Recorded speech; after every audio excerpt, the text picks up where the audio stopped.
मंदिर की जादुई घंटी। चारों तरफ गहमा गहमी थी। दादी बार बार अपनी ऐनक ठीक करती हुई कभी हलवाई को आदेश देती, कभी फूल वाले को। उनकी प्यारी पोती मोहिता की शादी थी।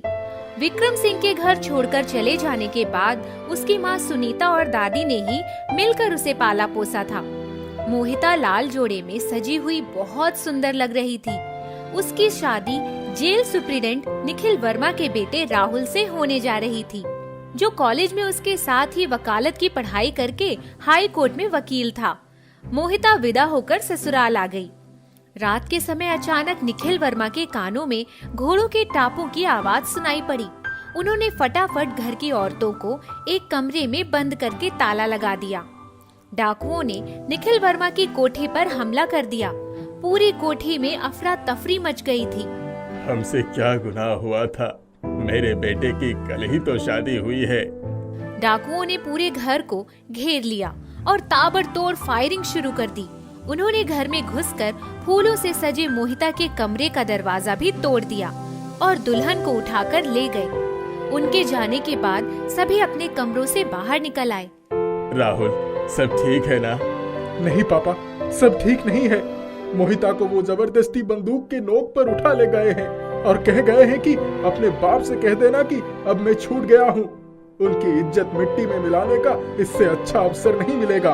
पता नहीं क्या करेंगे वो हमारी बहू के साथ। वो सर पकड़कर धम्म से बैठ गए। सभी लोगों की आंखों में डर समाया हुआ था। मुझे समझ नहीं आ रहा है कि हमारी बहू से उनकी क्या दुश्मनी थी। मम्मी, वो पापा के दुश्मन थे, मोहिता के नहीं। अरे मुझसे बदला लेना था तो मुझे मार देता। चल के थाने में रिपोर्ट लिखवानी होगी। घर में अस्त व्यस्त पड़ी चीजें उन डाकुओं के आने का प्रमाण बयां कर रही थी।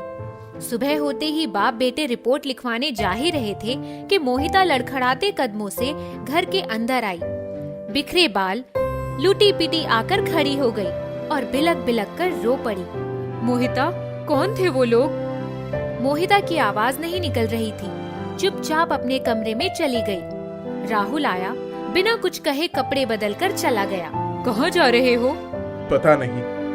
कोई जरूरत नहीं है रिपोर्ट लिखवाने की, घर की इज्जत बाहर वालों के सामने उछालने की। कैसी बातें करती हो? जाना तो होगा ही। निखिल वर्मा चले गए। राहुल पहले से ही घर से निकल गया था। बहू पूरे शहर में थू थू हो रही है। सारी इज्जत मिट्टी में मिल गई। उन्होंने तुम्हें मारा पीटा भी था? नहीं, वो चुपचाप नहाने चली गई। क्या क्या अरमान थे, ये कौन जानता था कि नए जीवन की शुरुआत ऐसे होगी। 4 दिन बीत गए थे।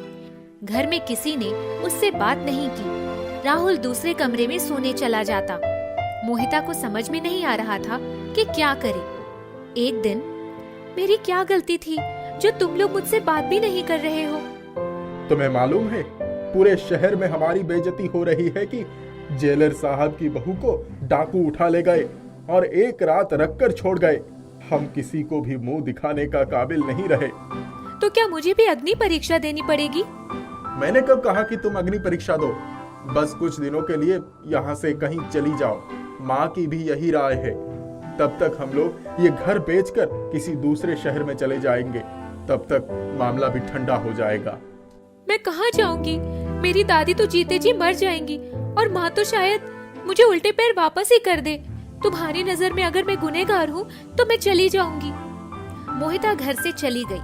वो बस स्टेशन पहुंचकर नैनीताल की बस में बैठ गई। अपने दुर्भाग्य पर उसकी आंखों से आंसू निकलने लगे। उसके बगल में ही एक बूढ़ी औरत बैठी थी। क्या हुआ बेटी, क्यों रो रही हो? कहाँ जा रही हो? सहानुभूति मिलते ही वह फूट फूट कर रो पड़ी। मोहिता ने उन्हें अपने साथ होने वाली सारी घटना बताई। मेरा नाम देवकी है। मेरे घर में मैं अकेली रहती हूँ। मेरे बच्चे विदेश में रहते हैं। तुम चाहो तो मेरे पास रह सकती हो। आंटी, अभी तो मुझे सिर्फ सर छुपाने की जगह चाहिए। कुछ दिनों में मैं वही वकालत की प्रैक्टिस कर लूंगी। मेरा रजिस्ट्रेशन हो चुका है। जब तक तुम्हारा मन हो तब तक रहो। बातों दोनों घर आ गए। घर क्या था, विशाल कोठी थी। नौकर चाकर लगे थे। बेटी, तुम अपना सारा सामान रख कर नहा लो, मैं कमरा खुलवा देती हूँ। आंटी, आप ना होती तो मैं कहाँ जाती? घर वालों की ठुकराई हुई औरत का कोई ठिकाना मिलना इतना आसान नहीं होता। बेटी, अब पिछली बातों को भुलाकर नया जीवन शुरू करो। चलो चलकर कुछ खा पी लो। मोहिता आई तो नाश्ता रखा था। दोनों ने मिलकर नाश्ता किया। फिर जाओ अपने कमरे में आराम कर लो, जो भी करना है कल से शुरू करना। मोहिता आकर बिस्तर पर लेट गई। पूरे हफ्ते की थकान थी, कब नींद आ गई पता ही नहीं चला। पास के ही किसी मंदिर के घंटियों से उसकी नींद खुल गई। देखा तो शाम के 7 बज चुके थे। अपने कमरे से बाहर आई। आओ बेटी, लो प्रसाद खा लो। तुम बहुत गहरी नींद में सो रही थी, इसीलिए मैंने तुम्हें नहीं जगाया। आंटी, आप रोज मंदिर जाती हैं? हाँ बेटी, लगभग रोज ही जाती हूँ। मन को बहुत शांति मिलती है। कल से मैं भी आपके साथ चलूंगी। दूसरे दिन वो भी सुबह सुबह नहा धोकर देवकी के साथ मंदिर पहुँच गई। मंदिर बहुत सुंदर था। उसने मंदिर में प्रवेश करते ही घंटी बजाई। घंटी की आवाज ने उसके भीतर एक अजीब सी स्फूर्ति भर दी। वो मंदिर में सामने बैठ गई। तभी, बेटी, इस मंदिर की घंटियां जादुई हैं, जो भी कामना करोगी पूरी हो जाएगी। अच्छा, अब तो कोई इच्छा ही शेष नहीं रह गई। मोहिता बहुत देर तक वहीं बैठी रही। चलो बेटी, घर चलते हैं। दोनों घर आ गए। आंटी, मैं आपके यहाँ कितने दिन रहूंगी? अब चलकर कोई काम ढूंढती हूँ। ठीक है, ड्राइवर के साथ चली जाओ। तुम्हें यहाँ के पहाड़ी रास्तों के बारे में पता नहीं है। वो तैयार होकर निकल गई। पास के ही स्कूल में गई, वहाँ इंटरव्यू दिया। उन्होंने उसे दूसरे दिन ही ज्वाइन करने के लिए कह दिया। वकालत करने से तो अच्छा है बच्चों के बीच में रहकर अपना मन लगा लो। वो घर आई तो कुछ काम बना? हाँ आंटी, पास वाले स्कूल में ही नौकरी मिल गई है। चलो अच्छा हुआ। आओ बेटा, खाना खा लो, फिर आराम करना। दोनों ने खाना खाया। शाम को वो देवकी के साथ फिर से मंदिर आई। अनायास ही उसके हाथ मंदिर की घंटियों पर पहुंच गए। उसने घंटी बजाई। पता नहीं क्यों आंखों से आंसू निकल पड़े। घर आकर स्कूल जाने के लिए निकल ही रही थी कि मोहिता बाहर निकली। उसी समय गेट पर एक गाड़ी रुकी। उसमें से राहुल, उसके पिता और अपनी सास को देखकर वो हैरान हो गई। मोहिता, तुम घर से इतनी दूर चली आई और हमें बताया तक नहीं। तुम्हें यहाँ का पता किसने दिया? बहू, ये तो कोई चमत्कार ही हुआ है। तुम्हें पता है, किसी ने हमें सूचना दी कि तुम यहाँ हो। चलो बहू, घर चलो, हमें सब कुछ पता चल चुका है। अरे बेटी, सबको घर में बुला लो।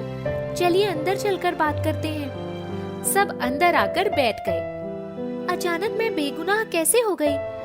बहू, उस दिन तुम्हें याद होगा, उन डाकुओं ने तुम्हें हाथ भी नहीं लगाया था। जैसे ही उनकी नजर तुम्हारे जड़ाऊ कंगन पर पड़ी थी, उन्होंने तुम्हें तुरंत हमारे घर भिजवा दिया था। पर उस कंगन से क्या लेना देना है?